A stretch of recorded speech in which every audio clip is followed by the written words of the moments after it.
So if you want to know if Turo is worth it, if Turo is going to make you money, the best way, the number one way to figure that out is to calculate the total amount that's going to cost you to own the car, excluding gasoline, and divide that by the miles you think you have left. Here's an example. I have a Honda Civic 2013. Here are the expenses. What's in red is the expenses. The car price, I paid $9,000 in total. That includes the registration. When I registered it, I paid like $900, and I paid $8,300 for it from the person. It has right now 65,000 miles or more, but I think it's gonna last me another 150,000 miles. I estimate that I'm gonna drive 15,000 miles a year. I'm not gonna include the gasoline because the guest's gonna pay for it, unless I could include it, and that way they pay for my gas. Technically, if you want that, you could add that here. This is the total gas cost. Total gas cost, and that's basically calculated using. If you want to calculate it, it's simple. It's like the miles you have left, right? So the miles you have left, select that, divided by the miles per gallon that your car gets. Mine gets like 32 combined, and then times the gas price, $3.50. And there you go, $16,000. That will cost to drive all those miles. To drive 150,000 miles is going to cost 116,000 miles. Just so you know, I can include that if I want, but I'm not going to include it. Catalytic converter, sensor replacement, tires, fuel pump, tune-up, brake system, turn signal, radiator. We also have insurance, and insurance is basically the amount of months that you have left with the car. Right here, the car's life in months. Left is, you divide B6, which is miles left on the car, divided by miles driven per year. That's going to give you 10 years. 10 years times 12, and then that's going to give you 120 months times how much you pay in insurance. Mine is $53 per month, and that's like $6,360. Battery replacement, I'll probably replace it like 3 times. Transmission rebuild, it's a maybe. I don't know if the Honda Civic will require it, but maybe, who knows. Oil change, how many oil changes will I need throughout the entire life of the car? What else? Transmission fluid replacement, I'll probably replace it 3 times. Sorry. And then that's, add everything up, and that's what you get. $22,000 it cost me.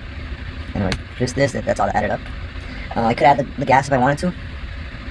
Remember, the guest is paying for that, so that way you see the minimum you can charge. But this is the important thing right here: dollars per mile. How much is your car going to cost each mile? Each mile for me, without paying for gas. So like if I were to pay for gas, if I were to keep the car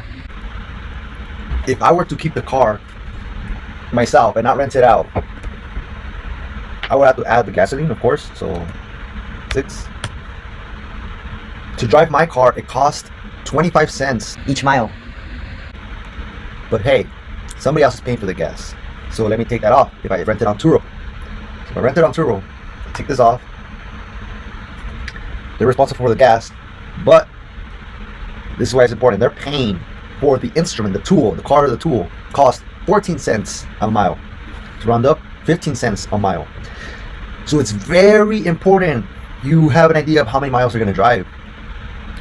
For instance, the average minimum miles Turo guests drive per day, or like, I don't know exactly this graph, if it's like each day they're driving this many, but what this graph is saying is there's a better, right here, for example, one day, if you include 250 mile range available for the guest, they're likely going to drive 119. If you make 100 miles available, they'll drive 72.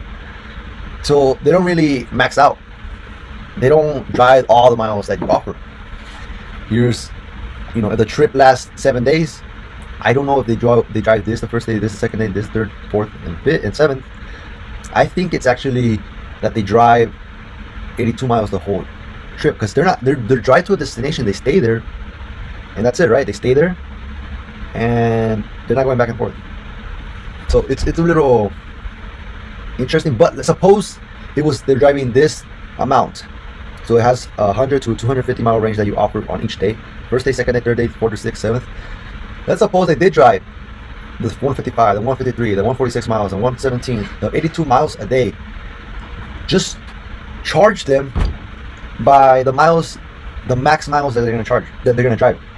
So the minimum you wish they would drive, because the wear and tear is what's going to kill your car. You would wish that they drove very little, but they're not. So the least they'll drive, as given by this graph is 57 miles a day, you could charge $8.41 to break even per day on my Honda Civic. If they drive 155 miles a day, you would want to charge them $22.87 to break even on the day. If you meet in the middle, not 155, not 57, but somewhere in the middle, to 105 miles a day, charge $15.49. So anything I charge above that will be profit. So if I charge $40, I will be making 25. Is that correct? 25, yes, that's correct. So if I charge 40, I'll be making $25.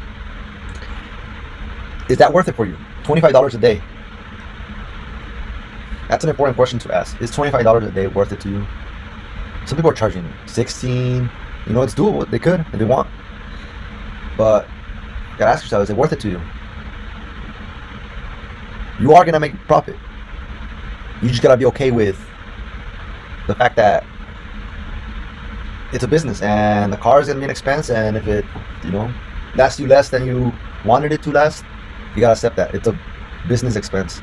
I haven't put my car on Turo, but I wanna make all this math work and know what's gonna go into it before I put my car in Turo. So there you have it. Calculate the dollars per mile.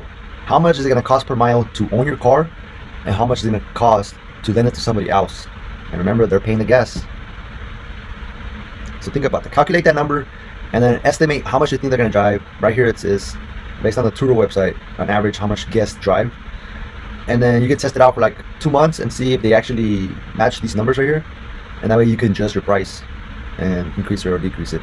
So there you have it, folks. I'm so happy that I'm able to share this. You know, this may not be completely accurate. My expenses, they could be more or less, but that's a rough estimate. So come up with a rough estimate. Best things to add is, you know, the total price of the car, the miles per year you think the car's gonna go, so you can calculate insurance, and the miles left on the car, so you can calculate how, you know, how many years it's gonna last you as well, and how many times you're gonna have to change the oil, how many times you have to pay insurance, how many times you have to pay rebuild, add transmission fluid, all that stuff, maintenance. So that's it. Hope you liked this video. I'll see you on the next one. Bye bye.